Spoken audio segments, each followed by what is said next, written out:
താങ്കൾ ഈ സംസാരത്തിനിടയിൽ അവസാനം പറഞ്ഞൊരു വാചകം ഒന്ന് ശ്രദ്ധിച്ചതുകൊണ്ടാണ്. അതായത് ജനങ്ങളെ സംഘടിപ്പിക്കുക, ജനങ്ങളോട് വിശദീകരിക്കുക എന്ന് പറഞ്ഞാൽ ചാനൽ ചർച്ചകൾ എന്നല്ല എന്ന് താങ്കൾ പറയുകയുണ്ടായി. എന്ന് വെച്ചാൽ ചാനലുകൾ, ദൃശ്യമാധ്യമങ്ങൾ, വാർത്താ ചാനലുകളൊക്കെ ഇത് നിരന്തരം എല്ലാ ദിവസവും ഇത് ചർച്ച ചെയ്യാൻ കിട്ടണമേ എന്ന ഒരു ആഗ്രഹത്തോടെ നിൽക്കുന്ന ഒരു അന്തരീക്ഷമുണ്ട്.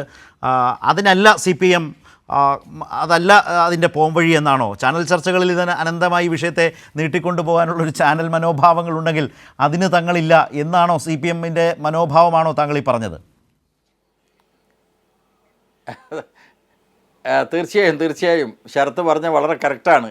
കാരണം കേരളത്തിലെ ഈ വലതുപക്ഷ മാധ്യമങ്ങളുണ്ടല്ലോ, കൃത്യമായിട്ടുള്ള ഒരു CPM വിരുദ്ധ, ഇടതുപക്ഷ വിരുദ്ധ വികാരം ജനങ്ങളിൽ ഉണ്ടാക്കാൻ വേണ്ടി, പ്രേക്ഷകരിൽ ഉണ്ടാക്കാൻ വേണ്ടി ആസൂത്രണമായി പരിശ്രമിക്കുകയാണ്. അതിന് തലവെച്ച് കൊടുക്കാൻ ഞങ്ങളില്ല. അതുകൊണ്ട് അന്തിച്ചർച്ചയ്ക്ക് ഈ തരത്തിൽ പങ്കെടുക്കുക, അത് തുടർന്നുകൊണ്ടേയിരിക്കുക, അപ്രധാനമായിട്ടുള്ള വിഷയങ്ങളെ പ്രധാനമാക്കുക.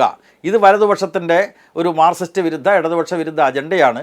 അതിന് വിധേയമാവേണ്ടതില്ല എന്നാണ് ഞാനിവിടെ പറഞ്ഞത്. അതേസമയം 1 മണിക്കൂർ നേരം ഇപ്പോൾ നമ്മൾ ഈ ചർച്ചയിൽ, നമ്മുടെ വിശിഷ്ട വ്യക്തികളടക്കം 1 മണിക്കൂർ നേരത്തെ ചർച്ചയിൽ നമ്മൾ പ്രേക്ഷകരോട് പറയേണ്ട കാര്യങ്ങൾ പറഞ്ഞു.